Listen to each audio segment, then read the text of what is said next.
I just wanted to put a video out on how I do my spice.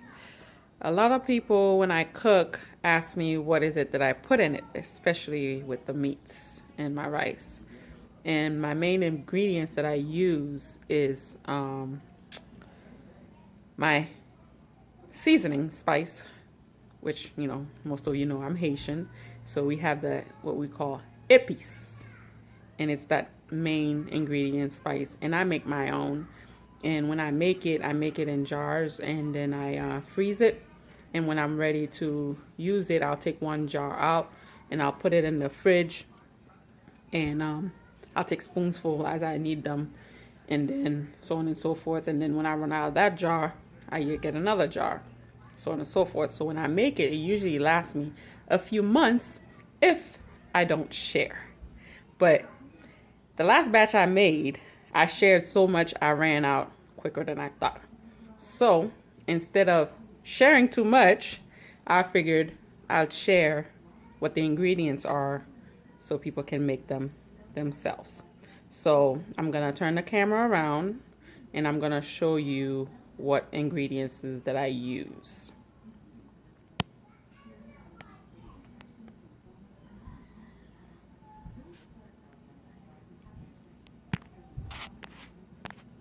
I'm trying to figure out how to turn the camera around. But anyways, some of the ingredients include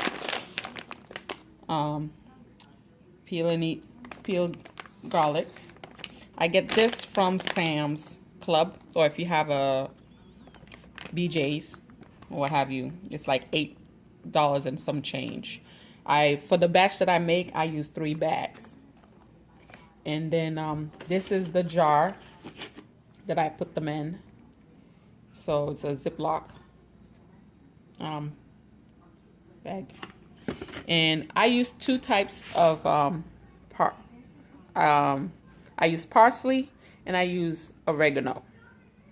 And I normally use the Italian parsley, but I went to 2 stores and they didn't have the Italian parsley, so I need to make this. So I substituted for the curly parsley. It kind of looks like this. So normally I do this one, but they both have the same flavor almost anyways. And I use oregano, and this is oregano. Like, you can smell it and stuff. I already pre-washed everything, so I'm just gonna show you how I make it.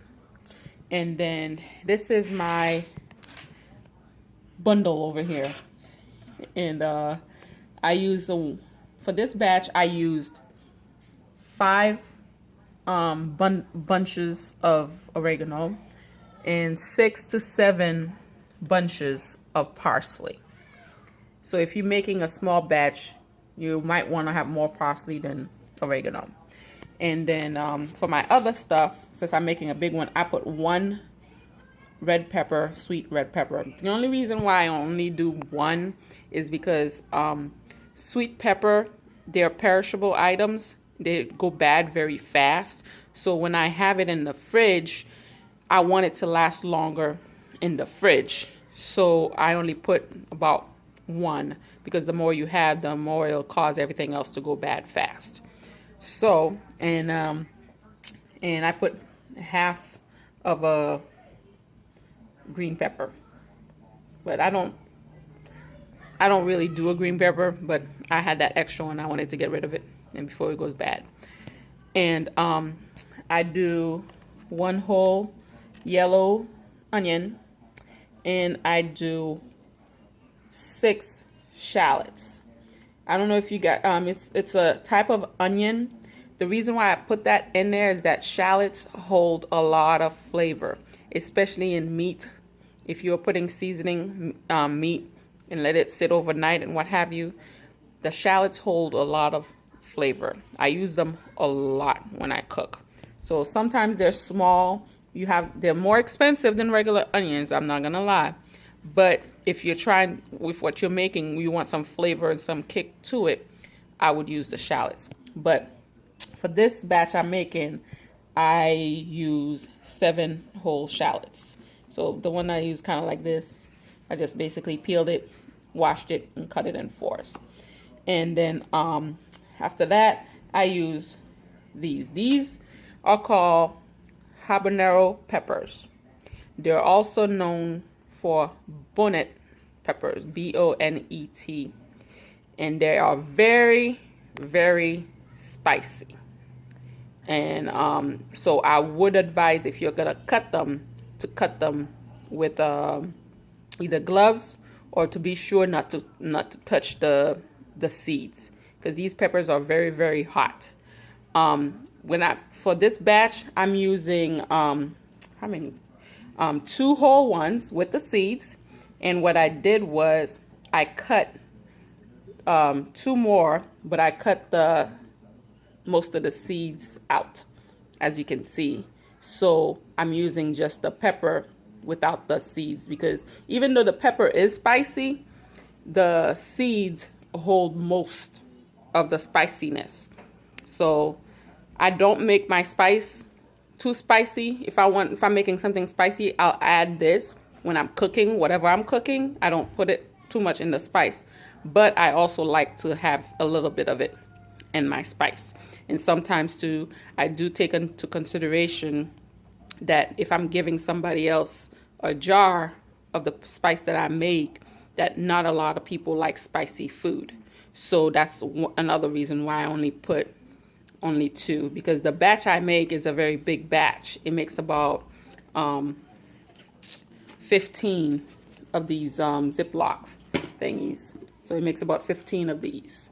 So it's a pretty big batch. So that's why I only use 2 bonnet and some peppers. And another thing that I use in English is called, I think, scallions, green onions. It's long with the white tip with the little furry little hair in the top. That's how I could explain it.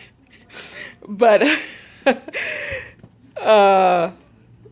so basically I cut the tips off, I cut the little hairy part off, and then I cut them in half.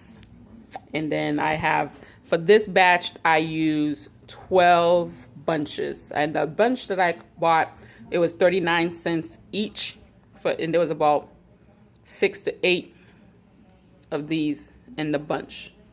So I'm about to mix it all in my little mixer. So, and then once I mix it, then I mix it in a bowl. So I'm gonna pause for a minute, and then I'm gonna mince everything, put it in the bowl, and then after I put it in the bowl, to show you the rest of it. All right, I just finished the garlic. This is how much garlic 3 bags gave me, so you can get kind of the idea how much spice you want to make and stuff. When I minced it a little bit on the fine department and stuff, so when it cooks in the food, you kind of don't even know the garlic is in there, because you don't see big chunks of garlic in the food. But I do know that they sell garlic like this, but already minced. But the preservative that's in there, I'm not quite sure with. So I like to make my own from fresh. At least I know it's fresh. So when I put it in a jar, it's fresh. So I know how long it's gonna last me in the freezer. The fresher the ingredients you use, the longer it will last you when you freeze it. So that's why I try to use as much fresh stuff as I can. I'm gonna mince the other stuff, and then I'll come back and show you what it looks like.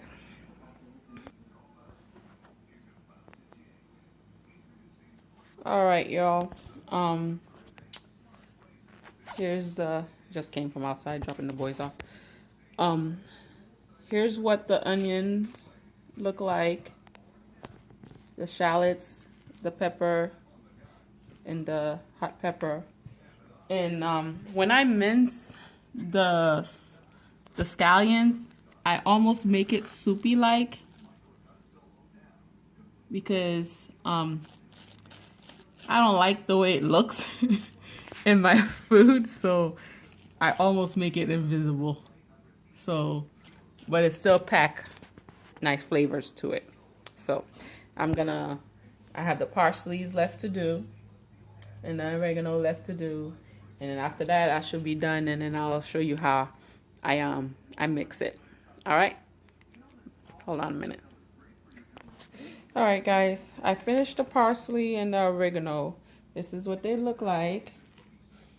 All grounded up. And I haven't mixed everything yet. So I'm trying to do it in one bowl. I don't have a large bowl.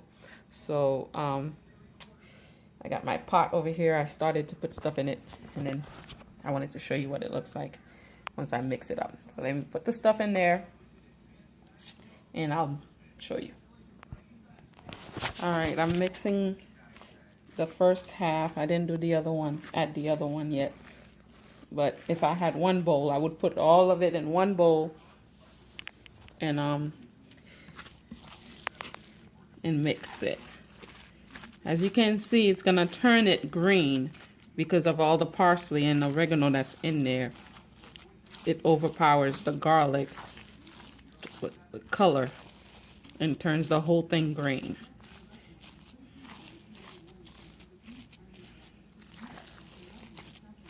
All right, I'm gonna add the other stuff. All right, guys, I'm done with it. This is what it all looks like once it's all mixed up together. All right, and some people, if they're making it right away to cook with right away, I wouldn't add these ingredients. But since I'm gonna freeze it, and if I freeze it without the oil or the little bit of salt, it will freeze in a brick form, and when it defrosts, it's just hard to take it apart. You have to mix it all over again. Vice, if it has the oil and a little bit of salt, and it still stays smooth once it's defrosted in the fridge, and you can utilize it. It will last at least 3 weeks to 4 weeks in your fridge, so you can use it as you cook, you know, throughout your day, week, and so on and so forth. So the last step, I'm not gonna show until I put them in the jar, is I'm gonna add I mainly only do olive oil, but as you can see, I'm a little low on olive oil. So since I'm low on olive oil, I'm gonna add the regular canola oil instead. It could be any oil you prefer, but I try to keep it generic since I give people some of these, and you know, people are allergic to certain oils and what have you. And I put a little bit of salt, not a lot of salt where it's salty, but enough salt to help with the preservation of the spice. So, because you got some people that are high blood pressure and can't use that much salt, they still will be able to use it because I didn't make it salty. So that's about it. And then once I put them in the little jar, I'll show you the end result. All right, guys, I finished. This is what it looks like being done. I ended up doing